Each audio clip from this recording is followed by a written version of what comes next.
Mr. Patel, during your confirmation hearing, you made several important commitments.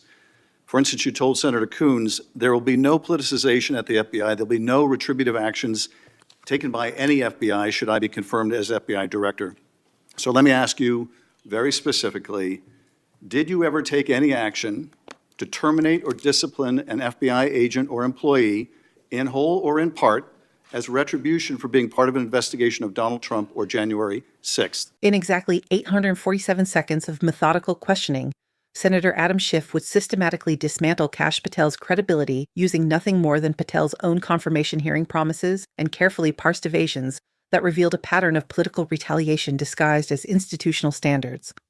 What started as routine oversight questioning would explode into the most unhinged personal attack ever delivered by an FBI director under oath, exposing a temperament so volatile that it raised fundamental questions about fitness for federal law enforcement leadership. The Senate chamber crackled with tension as Schiff approached his questioning time carrying a folder thick with documentation that would serve as prosecutorial evidence of systematic abuse of power. Patel sat projecting confident authority, believing his carefully crafted talking points would deflect congressional scrutiny as they had throughout his confirmation process. But Schiff wasn't interested in political theater or partisan point scoring. He was conducting a surgical examination of institutional integrity, using Patel's own sworn testimony as the scalpel. What made Schiff's approach devastating wasn't dramatic rhetoric or explosive accusations. It was methodical precision that trapped Patel between his confirmation promises and his actual conduct, forcing him to choose between admitting perjury or admitting retaliation. Either choice would be disqualifying for someone leading federal law enforcement. Schiff began with Patel's own words from his confirmation hearing, establishing the baseline against which all subsequent conduct would be measured. During your confirmation hearing, you made several important commitments. You told Senator Coons there will be no politicization at the FBI, there will be no retributive actions taken by any FBI should I be confirmed as FBI Director. The promise was clear and unambiguous. No politicization, no retribution. These weren't casual campaign pledges subject to interpretation. These were sworn commitments made under oath during the most important hearing of Patel's career, designed specifically to address concerns about using federal law enforcement for political purposes. So let me ask you very specifically, Schiff continued, his tone carrying prosecutorial precision. Did you ever take any action to terminate or discipline an FBI agent or employee in whole or in part as retribution for being part of an investigation of Donald Trump or January 6th? The question was surgical in its specificity, not about general personnel decisions, not about administrative efficiency, about targeted retaliation against agents who had worked on politically sensitive cases, the kind of behavior that would transform the FBI from independent law enforcement into political enforcement. No, Patel answered, but the brevity of his response suggested careful calculation rather than confident denial. Schiff pressed deeper, referencing another specific confirmation commitment. You also committed, you assured Senator Blumenthal, all FBI employees will be protected against political retribution. So you're testifying today that you played no role in the firing of even a single FBI agent for political retribution. None for political retribution, Patel repeated, but his language was already becoming more precise, more legalistic, suggesting awareness that his conduct might not match his promises. Then Schiff delivered the question that would expose the gap between promises and practice. And if any FBI agent said you did, they would be lying. Is that your testimony? The silence that followed was telling. Patel didn't immediately deny that agents had made such allegations. Instead, he deflected with bureaucratic evasion. I'm only speaking to my actions. Everybody is allowed to make their allegations. The response revealed everything. If Patel's conduct was clearly innocent, he would have confidently stated that any such allegations would be false. Instead, he acknowledged that allegations existed while distancing himself from them through legal parsing that suggested guilt rather than innocence. Schiff recognized the opening and pushed harder. These are allegations against you. So, Mr. Patel, if senior FBI agents or employees said that you were firing them for political retribution reasons because of the cases they were assigned, you're saying they would be lying. Patel's response was a masterclass in evasive language, designed to create legal cover while avoiding direct denial. Anyone that was terminated at the FBI was done, so for failing to meet the standards, uphold their constitutional oath, and effectuate the mission. The phrasing was crucial. Not, no one was terminated for political reasons. Not, these allegations are false. Instead, a carefully crafted statement that every firing was justified by standards violations. This language structure allowed mixed motives while maintaining plausible deniability about political targeting. Schiff immediately caught the evasion and exposed its implications. Well, by meet the standards, are you talking about meet the standards of protecting the president under any circumstance? The question cut to the heart of institutional corruption. Were FBI agents being measured against law enforcement standards or loyalty standards? Was professional competence being defined by willingness to protect Trump regardless of evidence? No, Patel replied.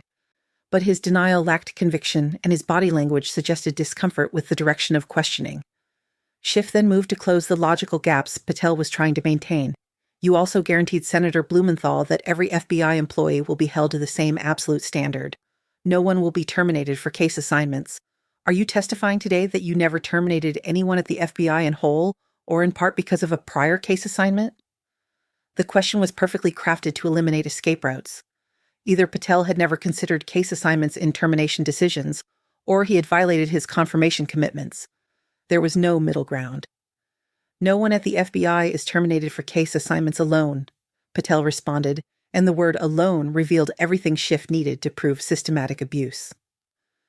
Well, I'm asking about you, Mr. Patel. Did you in whole or in part terminate anyone at the FBI because they worked on the Trump investigation or because they worked on January 6th? Schiff was relentless in his precision, refusing to allow institutional passive voice to obscure personal responsibility. Not, was anyone terminated? Did you terminate? Personal accountability for abuse of power. No one at the FBI has been terminated for case assignments alone, Patel repeated, but the repetition of alone was damning. It confirmed that case assignments had been factors in termination decisions, just not the sole factors. Schiff pounced on the admission. Okay, you're saying alone. Does that mean they were terminated in part because they were assigned to a January 6th case or assigned to the Mar-a-Lago case? You're being very precise here, Mr. Patel. You're saying alone. That means they were fired in part because they were assigned those cases. Is that your testimony? The logical trap was complete. Patel's own language had confirmed that politically sensitive case assignments were factors in termination decisions. His denial of alone was actually an admission of in part, which was exactly what Schiff was documenting. Absolutely not, Patel protested, but his credibility was already shattered by his own word choices. Schiff stripped away the final linguistic escape hatch. Then let me ask you, let's strip away the word alone. Did you terminate or participate in any discipline of any FBI employee in whole or in part because of their work on an investigation of Donald Trump or January 6th? Yes or no? The demand for a yes or no answer eliminated all bureaucratic hedging. Either Patel had considered politically sensitive case assignments in personnel decisions, or he hadn't. Simple question requiring simple answer. Patel's response revealed his desperation. Any terminations at the FBI by employees? But Schiff cut him off, recognizing another attempt at institutional deflection. No, I'm asking you a very specific question.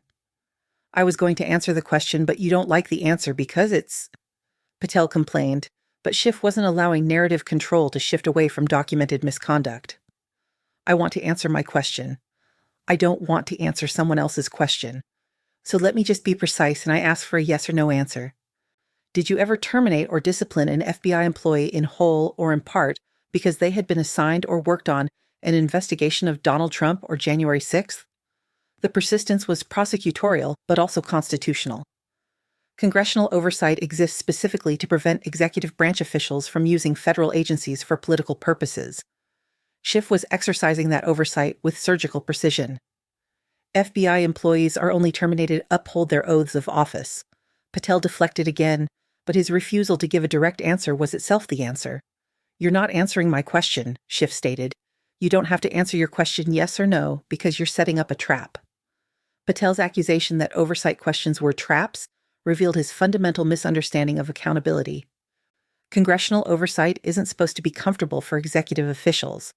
It's supposed to be rigorous examination of conduct against legal and ethical standards. So you can have immediate setting up a trap, and I'm not giving it to you unless it's true that you fired people?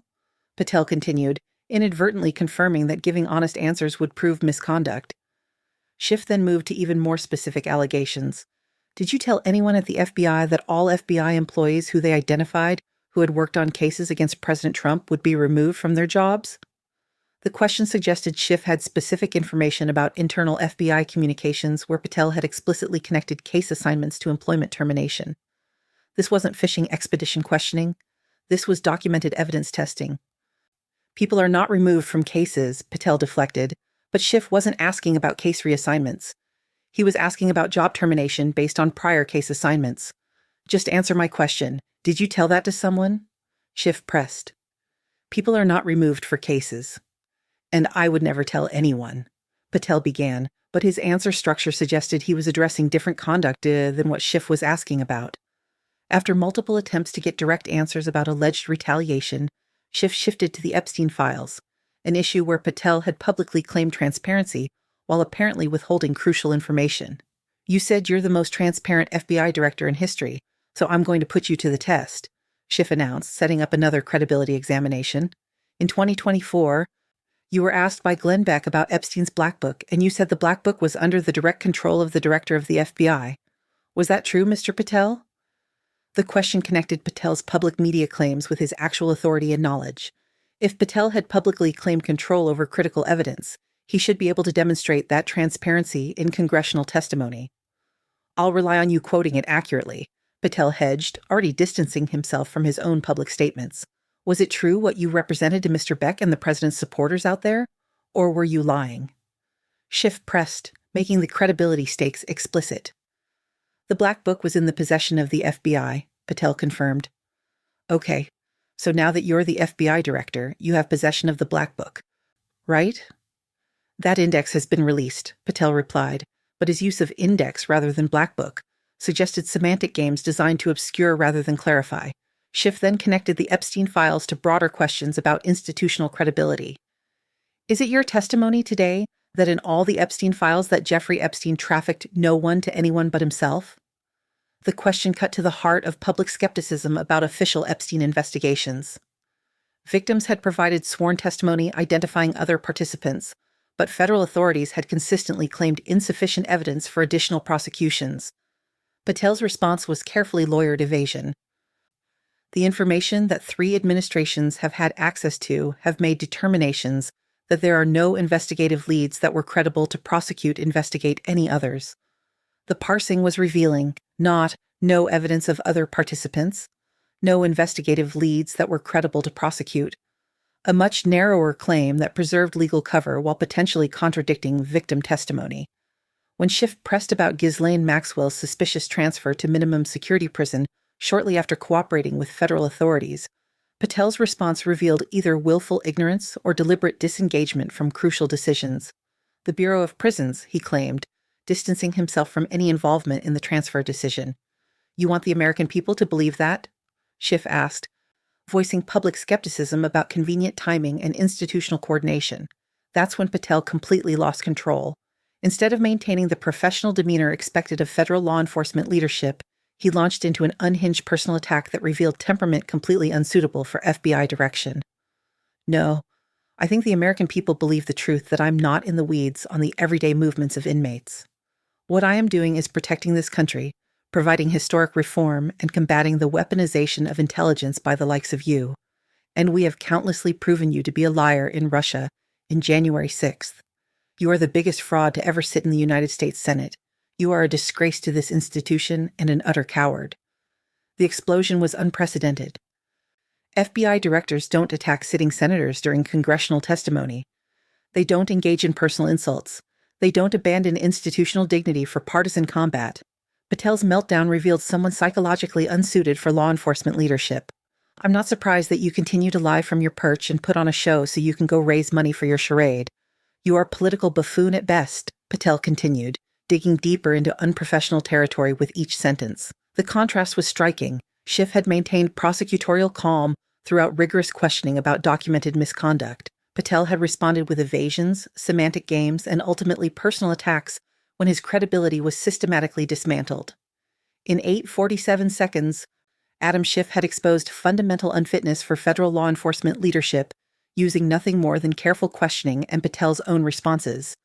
The hearing became a case study in how oversight works when conducted with precision and persistence, and how power responds when accountability mechanisms actually function.